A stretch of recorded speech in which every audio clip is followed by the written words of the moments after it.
En este día, amigo oyente, llegamos a este hermoso capítulo 2 de la segunda epístola a Timoteo. Y de paso digamos que es algo maravilloso. Lo hemos llamado diligente en el servicio. Aquí podemos encontrar algunas cosas bastante interesantes. Lo que tenemos aquí es que hay 7 figuras retóricas que son utilizadas por el apóstol Pablo para describir el deber y la actividad de un creyente. Creemos que esto debe ser recalcado una y otra vez al llegar al fin de la edad en la cual vivimos nosotros hoy. Notaremos en esta sección que se presentan 7 figuras retóricas, como ya dijimos. El apóstol Pablo, usted recordará que en el primer capítulo hablaba al joven Timoteo en cuanto a ser llamado, en cuanto al hecho de que Timoteo tenía un don y que debía aceptar las angustias, las aflicciones del Evangelio, y que debía salir a tomar una posición por Cristo. Comienza entonces este segundo capítulo con una figura retórica. Dice, «Tú pues, hijo mío, esfuérzate en la gracia». Ahora, Timoteo no era el hijo del apóstol Pablo en forma física. Pablo era su padre espiritual, en el sentido de que bajo el ministerio del apóstol Pablo, este joven había llegado a conocer al Señor Jesucristo. Entonces, en este primer versículo leemos, «Tú pues, hijo mío, esfuérzate en la gracia que es en Cristo Jesús». Ahora, un hijo de Dios aquí significa reconocer que él ha nacido en la familia de Dios por medio de su fe en Cristo. En la primera epístola universal del apóstol Pedro, capítulo 1, versículo 23, leemos, «Siendo renacidos no de simiente corruptible, sino de incorruptible, por la palabra de Dios que vive y permanece para siempre». Timoteo forma parte ahora de la familia de Dios y es un hijo de Dios. Es por eso que el apóstol Pablo le dice, «Esfuérzate en la gracia que es en Cristo Jesús». Amigo oyente, si usted cree que puede reunir todo el valor o valentía que tenga y salir y tratar de hacer las cosas por sus propios métodos, usted va a resultar una persona muy desanimada. Si usted cree que de una u otra forma puede seguir ciertas reglas, ya que en el día de hoy existen muchas artimañas a nuestro alrededor, cosas que solo pueden ser muy inteligentes, que si usted primero hace una y luego hace la siguiente, todo va a resultar bien. Bueno, ¿no le parece que eso puede ser otro sistema legal que se está presentando ante usted? ¿Que eso es algo que agrada más bien a la naturaleza vieja del hombre? El apóstol Pablo no tiene reglas, y la palabra de Dios tampoco tiene reglas hoy para el Hijo de Dios por medio de las cuales se deba vivir la vida cristiana. Nosotros somos salvos por gracia. Debemos vivir por la gracia de Dios y debemos esforzarnos en esa gracia de Dios. Permítanos ilustrar esto. Alguien cuenta que cuando estaba pequeño, su padre acostumbraba a imponer ciertas reglas que él debía seguir cuando su padre salía de viaje. Él viajaba muy a menudo y estaba fuera del hogar por mucho tiempo y siempre dejaba algunas reglas que este muchacho debía cumplir mientras su padre estuviera fuera. Algunas de esas cosas las hacía. Por ejemplo, tenía que cortar la leña y al muchacho no le molestaba hacer eso. Es más, a él le gustaba ese tipo de trabajo y lo disfrutaba mucho porque, decía él, era un buen ejercicio. Y este amigo continúa contando, pero mi padre también tenía otras reglas que francamente a mí no me gustaban. Una de ellas era que yo debía ir a la escuela dominical los domingos. Sin embargo, él nunca iba. Pero siempre decía que yo debía ir, dice este amigo. Y cuando mi padre no estaba en casa, pues yo no iba. En cierta ocasión se me ocurrió ir a pescar. De pronto, él regresó a la casa y fue a buscarme y me encontró pescando.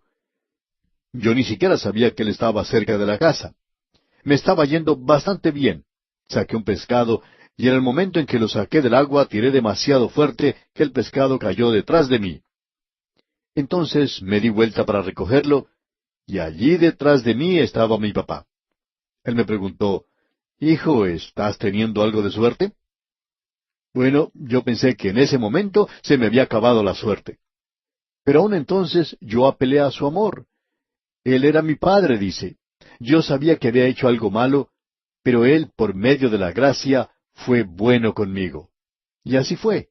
Y él me dijo, «He traído unos dulces para ti y para tu hermana, para que se los repartan. No te los iba a dar, pero creo que ahora sí te los daré». Yo me estaba aprovechando de su buen corazón, dice él. En efecto, yo era su hijo.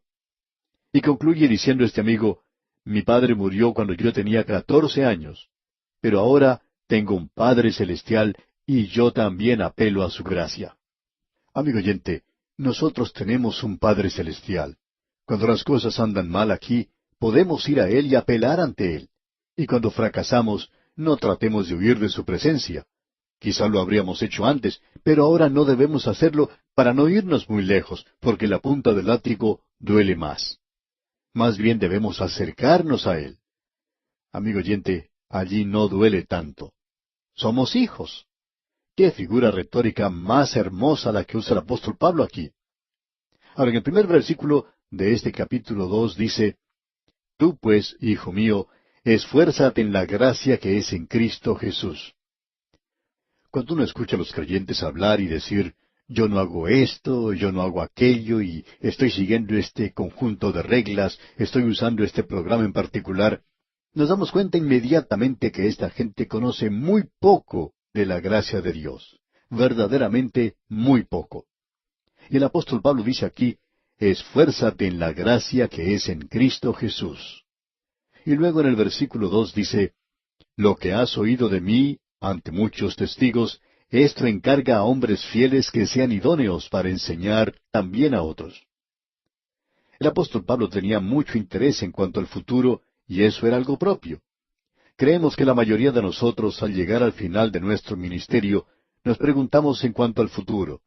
Nos preguntamos si llegarán hombres que se dedicarán a predicar y a enseñar la palabra de Dios. Quizá nos preocupamos como Elías, pensando que no hay nadie a nuestro lado que pueda seguir adelante. Pensamos que somos los únicos en la ciudad. Como dijo Elías, solo yo he quedado profeta de Jehová. Pero uno descubre que está equivocado en esto. Cuando uno viaja a diferentes lugares, puede visitar varias iglesias y descubrir que hay predicadores jóvenes que son muy consagrados. No podríamos mencionar todos los nombres de las personas que hemos llegado a conocer en los viajes que hemos hecho.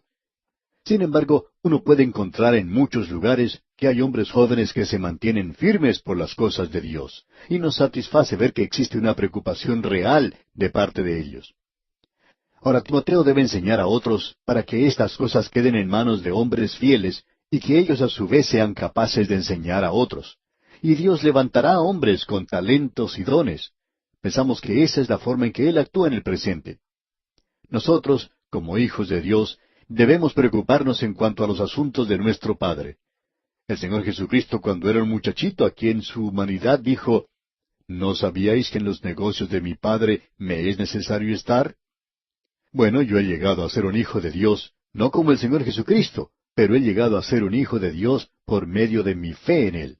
Porque dice la Escritura, mas a todos los que le recibieron, a los que creen en su nombre, les dio potestad, o sea, les dio la autoridad o el derecho de ser llamados hijos de Dios. Aun a aquellos que no hacen ni más ni menos que creer en su nombre. Bien, nosotros estamos interesados en los negocios de nuestro Padre. Amigo oyente, ¿está usted interesado en los negocios de su Padre? ¿En la predicación de la palabra de Dios hoy? De eso es de lo que el apóstol Pablo nos está hablando aquí. Él no está hablando de cosas pequeñas y sin importancia. Hay muchas cosas que realmente no tienen importancia, y a las que se le da demasiada atención. El propósito principal es el de predicar la palabra de Dios. Y usted y yo, amigo oyente, debemos reconocer que como sus hijos necesitamos la gracia de Dios en nuestras vidas. Alguien quizá puede decir, bueno, yo estoy un poco disgustado conmigo mismo. ¿Lo está de veras? Esto quiere decir entonces que usted tiene que haber creído en usted mismo. No debería haber sido así. Usted está andando por la gracia de Dios. La Escritura dice, por fe andamos, no por vista. Y luego alguien dice, bueno, yo estoy desanimado. Eso quiere decir que usted no cree en la palabra de Dios y en la forma que Él bendice. Usted piensa que por haberlo hecho a su manera, ahora se ve desanimado. Y luego hay otro grupo que dice, bueno, espero poder hacer las cosas mejor. Y lo que usted está tratando de hacer entonces es que algo bueno salga de esa vieja naturaleza que tenemos. Y amigo oyente, es mejor esforzarse en la gracia de Dios hoy. Ahora el versículo 3 de este capítulo 2 de la segunda epístola a Timoteo dice, Tú, pues, sufre penalidades como buen soldado de Jesucristo. Aquí se nos habla de un buen soldado de Jesucristo. Bueno, un creyente es un soldado. Eso quiere decir que hay una batalla que ganar. Y lo primero que debemos hacer es señalar aquí estas 7 figuras retóricas de un buen soldado mencionadas por el apóstol Pablo. La número 1, diríamos, es hijo mío. Número 2 es buen soldado de Jesucristo. Ahora nos preguntamos, ¿de qué forma es un hijo de Dios un soldado? Bueno, vimos esto en el último capítulo de la Epístola a los Efesios. El apóstol Pablo está peleando una batalla espiritual y necesita la armadura de Dios. Y en el versículo 4 de este capítulo 2 de la segunda Epístola a Timoteo leemos, «Ninguno que milita se enreda en los negocios de la vida a fin de agradar a aquel que lo tomó por soldado». Quizás usted, amigo oyente, se pueda imaginar a algún soldado que en medio de la batalla va a su capitán y le dice, «Bueno, mi capitán, siento mucho decirle esto, pero tengo que irme, ya que tengo algunos asuntos que hacer en la ciudad, y luego debo hacer unos negocios. Después tengo que salir con mi novia, así es que no voy a poder regresar el día de hoy». ¿Se puede usted imaginar, amigo oyente, esto? ¿Que un soldado haga eso en medio de la batalla? Bueno, hay muchos creyentes que están tratando de luchar de esa manera hoy. Y en este versículo 4 dice el apóstol Pablo, «Ninguno que milita se enreda en los negocios de la vida, a fin de agradar a aquel que lo tomó por soldado». Aquí tenemos un asunto de prioridades. Timoteo tiene que soportar las penurias, las dificultades. Y eso quiere decir que tiene que soportarlas con el apóstol Pablo. De eso es de lo que se está hablando aquí. Debemos aclarar que esto no tiene nada que ver con el asunto de si el hombre tiene que casarse o no.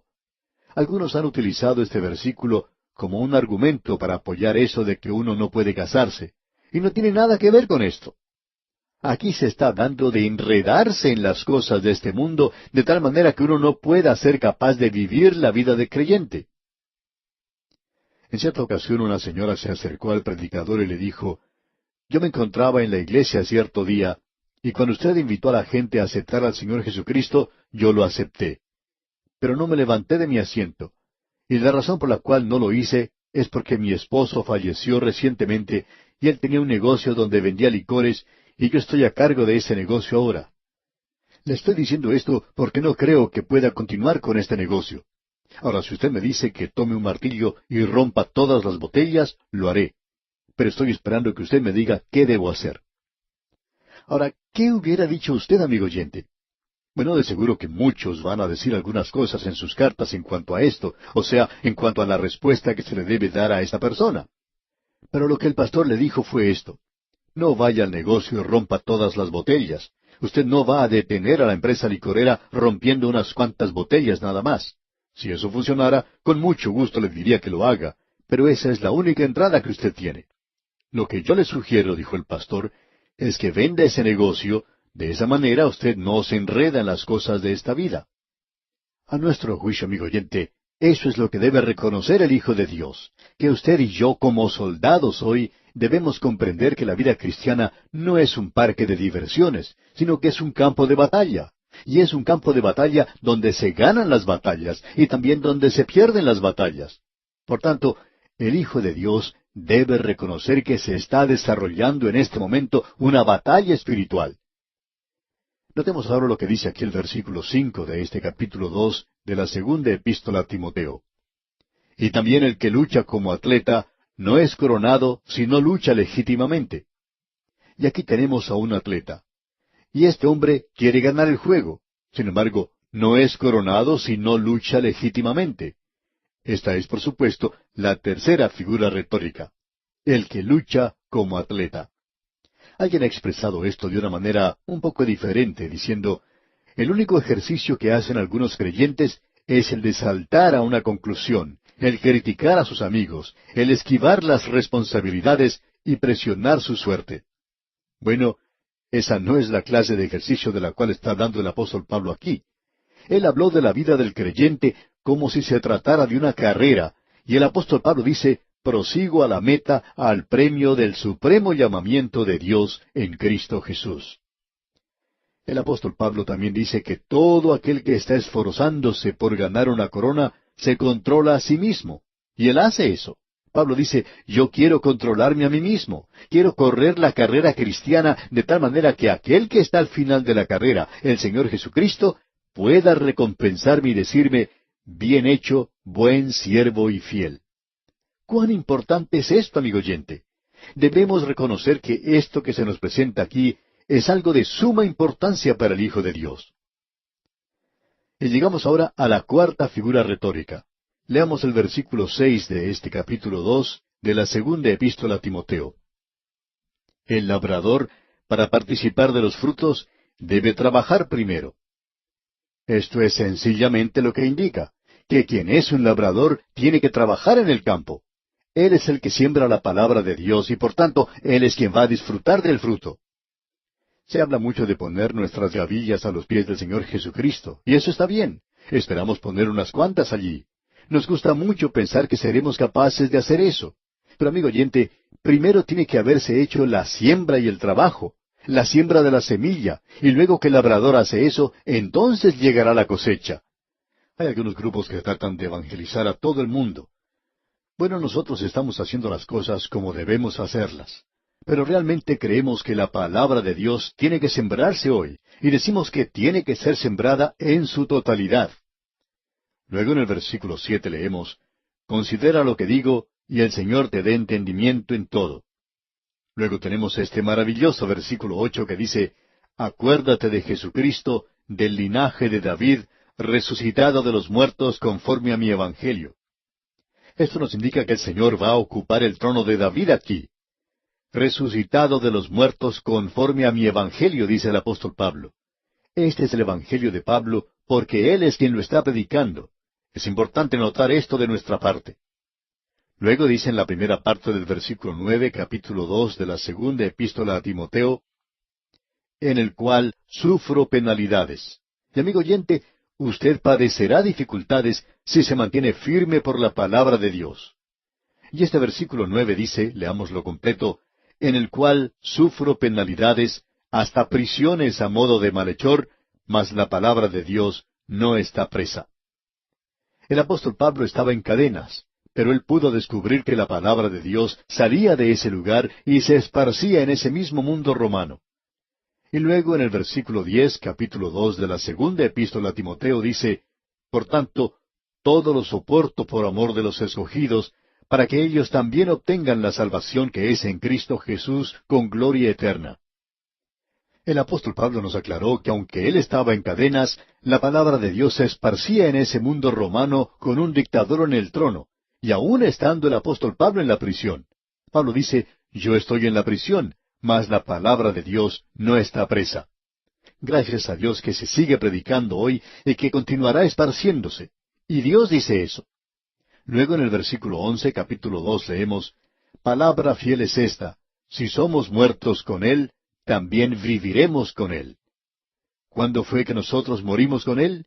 Cuando Él murió hace más de 2000 años. Nos identificamos con su sepultura cuando pasamos por las aguas del bautismo, y resucitados con Él en novedad de vida. Bien, si nosotros morimos con Él, viviremos con Él. Y luego en el versículo 12, capítulo 2, leemos, si sufrimos, también reinaremos con Él. Si le negáremos, Él también nos negará. En primer lugar, si nosotros hemos confiado en Cristo, Él llevó nuestros pecados, Él murió por nosotros. Eso es lo primordial. Eso significa que nosotros vamos a vivir con Él. Él fue resucitado de los muertos y nosotros también seremos resucitados. Vamos a estar con Él. Ahora, si sufrimos, también reinaremos con Él. No creemos que todos los creyentes lleguen a reinar con Él. Hay algunos que no están de acuerdo con esto que estamos diciendo, pero eso está bien. Creemos que este es ahora otro grupo. Se limita a aquellos que han sufrido con Él. Sería un poco embarazoso para mí si en el cielo me pusieran al mismo nivel que el apóstol Pablo. Yo creo que le pediría disculpas en el momento que estuviera a su lado, pero no creo que eso llegue a suceder. Y no me sentiré frustrado si no estoy ocupando un lugar junto al apóstol Pablo. Creemos que es tal cual dice aquí, si sufrimos, también reinaremos con Él. Y luego sigue diciendo, si le negáremos, Él también nos negará. Nosotros como hijos de Dios no podemos negarle. En el mundo romano hubo muchos creyentes que fueron hechos mártires. Según Fox, 5 millones de creyentes murieron porque ellos no negaron al Señor Jesucristo. Y ahora en el versículo 13 leemos, si fuéremos infieles, Él permanece fiel, Él no puede negarse a sí mismo. Dios es fiel, amigo oyente. Dios cumplirá las promesas que le ha hecho a usted. Pero, amigo oyente, si usted no cree, eso no quiere decir que Él no le ama. Eso no quiere decir que Él no murió por usted. Eso simplemente indica que Él es fiel. Él no puede negarse a sí mismo. Usted, en cambio, sí puede hacerlo. Y bien, vamos a detenernos aquí por hoy. Dios mediante continuaremos en nuestro próximo programa. Pero antes, le sugerimos leer el resto de este capítulo 2 de la segunda epístola del apóstol Pablo a Timoteo. De esa forma usted estará mejor preparado para nuestro próximo estudio. En el día de hoy, amigo oyente, regresamos al segundo capítulo de la segunda epístola del apóstol Pablo a Timoteo, y ya hemos visto aquí 7 figuras retóricas que se utilizan para describir al Hijo de Dios. En primer lugar, vimos que se le llama Hijo de Dios. Él pertenece a una familia nueva al haber nacido de nuevo. Como ya hemos expresado anteriormente, uno ha renacido. Lo segundo que tenemos es que se le llama un buen soldado de Jesucristo. Luego se le llama un atleta. Él debe tratar de obtener el premio. Eso es perfectamente legal. Él tiene que tratar de lograrlo legítimamente. No tiene que tratar de tomar algún atajo para obtener el premio. Es por esa razón que criticamos un poco estas artimañas que hay hoy, diciendo que uno puede tomar un cursillo o que uno puede cumplir con unas cuantas reglas y reglamentos para alcanzar el premio. Amigo oyente, permítame decirle que Dios dio 66 libros, y todos ellos son importantes, es decir, cada uno de ellos. Y es necesario tener el cuadro completo para que podamos ver la mente y la palabra de Dios. Por tanto, debemos hacer eso. Sabemos que un atleta no puede tratar de tomar un atajo en la carrera. Tiene que correr por toda la pista y pasar por todos los puntos establecidos para esa carrera. Bueno, el Hijo de Dios tiene que hacer eso también. Si usted quiere ganar, no puede tomar ningún atajo. Luego, la cuarta figura retórica la encontramos en el versículo 6 del capítulo 2, donde se nos indica que es un labrador, es decir, que él está sembrando la semilla y que va a recibir un beneficio maravilloso del fruto de sus labores. Ahora vamos a continuar nuestro estudio a partir del versículo 11, una vez más, que dice, palabra fiel es esta, si somos muertos con Él, también viviremos con Él. Cuando nosotros vamos a Cristo y le aceptamos, su muerte llega a ser nuestra muerte. Nosotros somos identificados con Él y somos resucitados con Él. Eso quiere decir que hoy Él quiere vivir su vida a través de nosotros por medio del poder del Espíritu Santo. En el versículo 12 leemos, si sufrimos, también reinaremos con Él. Si le negáremos, Él también nos negará. Esta es una forma de hablar un poco dura, fuerte. Pero Pablo también cree que la fe sin obras es muerta. Podemos apreciar que el apóstol Pablo y el apóstol Santiago no se contradicen para nada. Después de todo, Santiago estaba hablando acerca de las obras de la fe, y Pablo está diciendo que la fe producirá obras. Y si eso no sucede, entonces hay algo completamente malo. Calvino dijo lo siguiente, ya lo hemos dicho en otras ocasiones. Dijo Calvino, la fe sola salva, pero la fe que salva no está sola. Ahora el versículo 13 dice, si fuéremos infieles, Él permanece fiel. Él no puede negarse a sí mismo. Según la naturaleza de Cristo, Él no puede aceptar como verdadero aquello o la persona que es falsa. Es por eso que el Señor Jesucristo habló de manera tan severa en cuanto a los líderes religiosos de su época. Él los llamó hipócritas. Ellos estaban pretendiendo ser algo que en realidad no eran.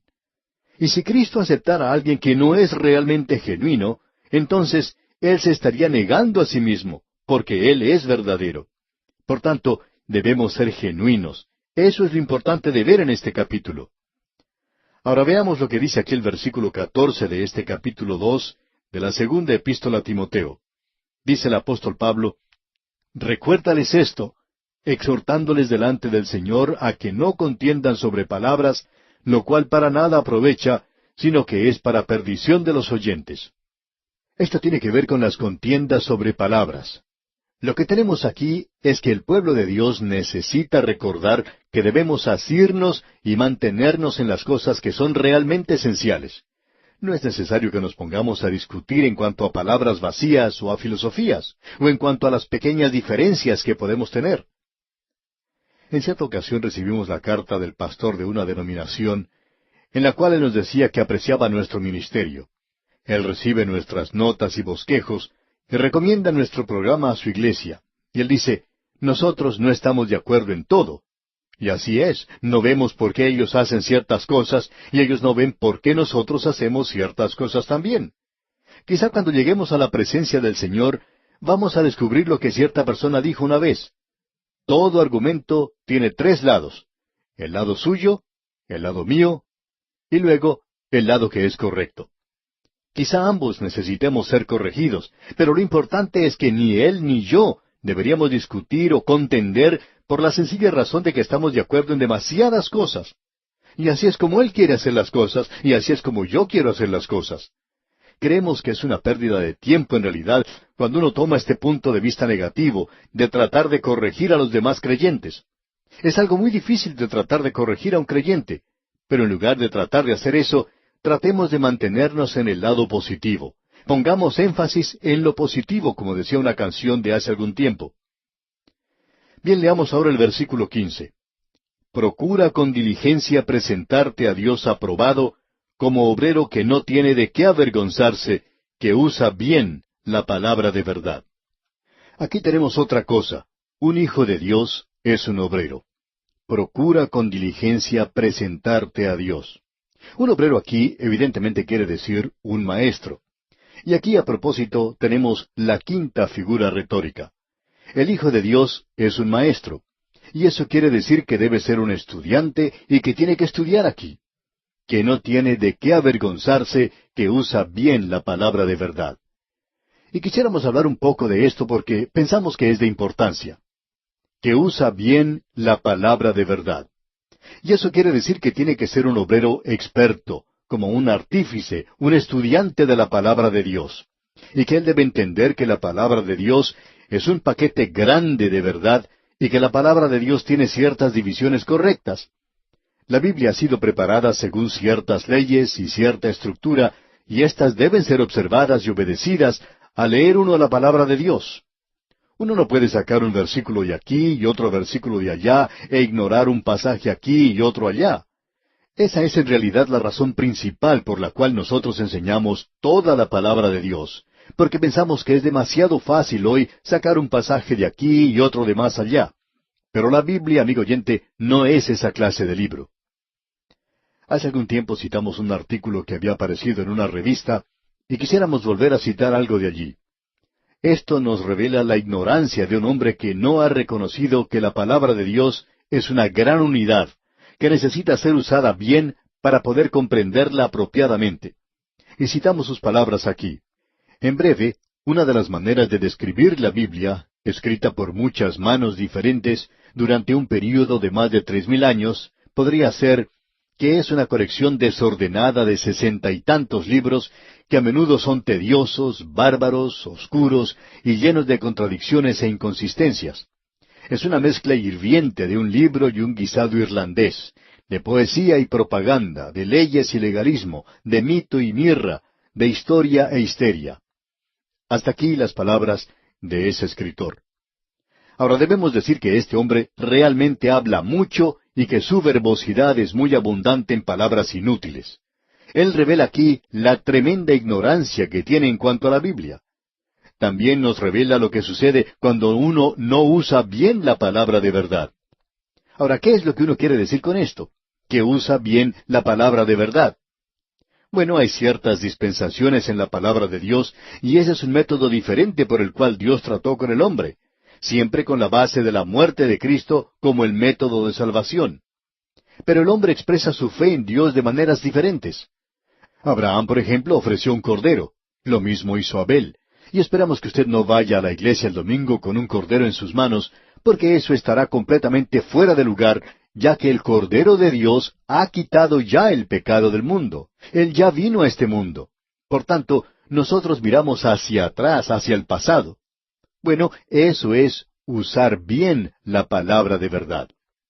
Nos hubiera gustado que este hombre que citamos anteriormente hubiera estudiado un poco más la Biblia antes de escribir en cuanto a este libro. Y cuando este hombre dice que ese es el libro que casi nadie lee, creemos que él pertenece a esa clase de gente. Y antes que cualquier hombre hable con autoridad sobre cualquier tema, debería conocer ese tema hasta cierto punto. Y nosotros recomendaríamos que esa persona que escribió ese artículo escuchara la palabra de Dios. Ahora el Hijo de Dios necesita hacer eso en el día de hoy. El autor de estos estudios bíblicos, el Dr. J. Vernon McGee, hizo este comentario. Cuando yo comencé a estudiar la palabra de Dios, la Biblia era para mí un libro bastante confuso y complicado, y quizá entonces yo hubiera estado de acuerdo con ese hombre. Pero luego tuve en mis manos una Biblia con referencias y pude estudiarla bajo hombres que la conocían muy bien. Y estos hombres bendijeron mi corazón, bendijeron mi alma, y la Biblia se convirtió entonces en un libro nuevo. Y eso es lo que el apóstol Pablo le está diciendo a Timoteo aquí. Ahora en el versículo 16 dice, «Mas evita profanas y vanas palabrerías, porque conducirán más y más a la impiedad». Es decir, que esto no llega a ser de ningún provecho para la persona. Por tanto, él tiene que evitar todo esto. Y en el versículo 17 dice, «Y su palabra carcomerá como gangrena, de los cuales son Himeneo y Fileto». No sabemos quiénes son estos dos hombres que el apóstol Pablo menciona aquí, pero ellos eran apóstatas. Luego en el versículo 18 dice, «que se desviaron de la verdad, diciendo que la resurrección ya se efectuó, y trastornan la fe de algunos».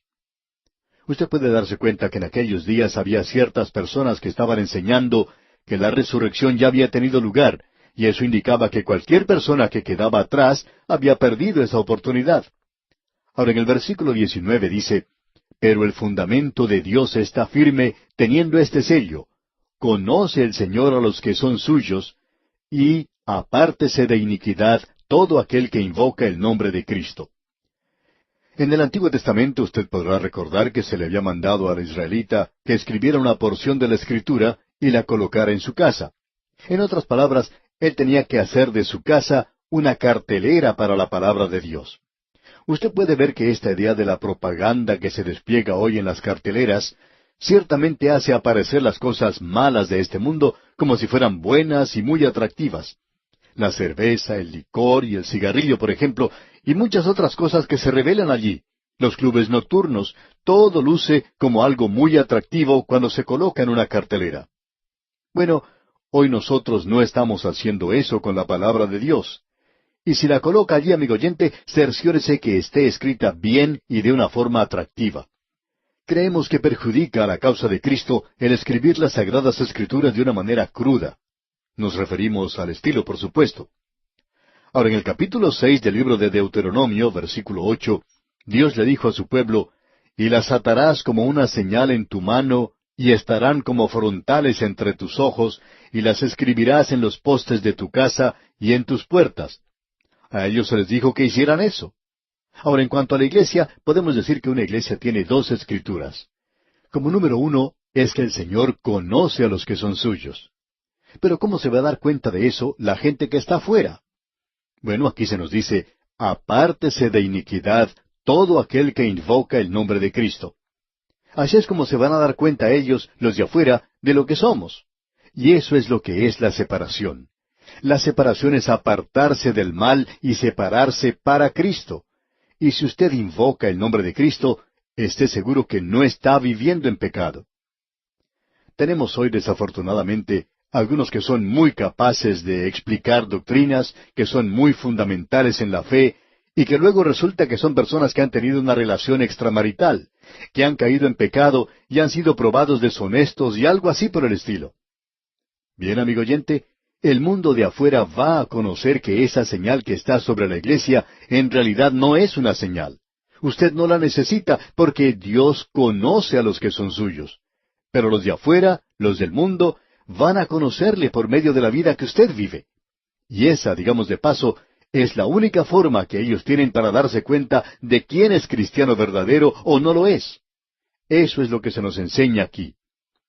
Ahora en el versículo 20 leemos, pero en una casa grande no solamente hay utensilios de oro y de plata, sino también de madera y de barro, y unos son para usos honrosos y otros para usos viles.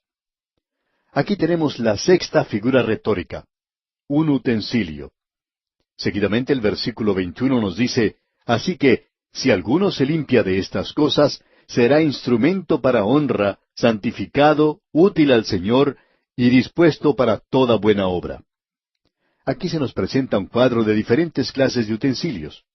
Usted recuerda que cuando estábamos estudiando allá el libro de Jeremías, en el capítulo 18, el profeta fue a la casa del alfarero y observó cómo él hacía una vasija de barro. Bueno, esa vasija debe ser un utensilio de honra, y para que así sea, tiene que ser limpio para poder ser usado. Ahora supongamos que usted se encuentra en un desierto y está muriéndose de sed. Llega a un oasis y encuentra allí dos vasos. Usted encuentra un vaso, una copa de oro, muy llena de ornamentos, muy hermosa, pero está sucia. Y a su lado se encuentra un vaso de barro que está un poco roto, pero sirve para sacar agua, o de paso digamos que este vaso está limpio. Ahora, ¿cuál de ellos usaría usted? Bueno, amigo oyente, debemos reconocer que Dios tiene tanta inteligencia como la que tiene usted. Dios usa vasos, utensilios limpios. Él no quiere usar lo que está sucio. Usted recuerda que el Señor Jesucristo usó esos cántaros viejos que se encontraban en ese lugar donde se estaba celebrando la boda en Caná de Galilea. Él los hizo traer, y estas cosas eran usadas para las ceremonias que tenían lugar entre los judíos. Él hizo que esos cántaros fuesen llenados de agua. Él tomó esos cántaros viejos, quizá un poco rotos y dañados, y los usó. Y Dios está buscando hoy utensilios limpios. Y eso es lo que Él está diciendo aquí. Ahora, en el versículo 22 de este capítulo 2 de la segunda epístola a Timoteo leemos, huye también de las pasiones juveniles, y sigue la justicia, la fe, el amor y la paz, con los que de corazón limpio invocan al Señor. ¿Cuántas veces el Señor ha formado una vida de fe, de amor y de paz? Y eso es lo que resume la vida de un creyente. Ahora eso no es algo que debe ser solo predicado continuamente desde el púlpito y que llega a ser algo completamente azucarado, sino que es algo que debe llegar hasta el banco de la iglesia y debe vivirse. Luego en el versículo 23 dice, pero desecha las cuestiones necias e insensatas, sabiendo que engendran contiendas. No se dedique a argumentar demasiado. Recibimos cartas de personas que quieren argumentar esto o aquello o en cuanto a algo que hemos dicho. En realidad, no es un argumento importante o una declaración de importancia, sino que tiene que ver con alguna cosa muy pequeña. Amigo oyente, deseamos sugerirle que no escriba esas cartas porque esas son cartas que nosotros no respondemos. No tenemos el tiempo necesario para esa clase de cosas. Estamos viviendo en un mundo que se está quemando hoy. Necesitamos esparcir la palabra de Dios y no dedicarnos a argumentar de esa manera. Si usted no está de acuerdo con nosotros, hay la posibilidad de que usted esté en posesión de la razón y que nosotros estemos equivocados. Pero ¿sabe una cosa, amigo oyente? Nosotros somos lo que se llama cabeza dura, y ya no vamos a poder enderezarnos. Así es que sigamos adelante y continuemos esparciendo la palabra de Dios. Ahora, en los versículos 24 y 25 de este capítulo 2 de la segunda epístola a Timoteo, tenemos la séptima figura retórica. Allí dice, porque el siervo del Señor no debe ser contencioso, sino amable para con todos, apto para enseñar, sufrido, que con mansedumbre corrija a los que se oponen, por si quizá Dios les conceda que se arrepientan para conocer la verdad. Ahora aquí tenemos algo que puede parecerle extraño. Esta es la séptima y última figura retórica. Bien, el soldado debe luchar, pero el siervo no debe ser contencioso. ¿Qué es lo que tenemos aquí? ¿Una contradicción? Claro que no. Es una paradoja.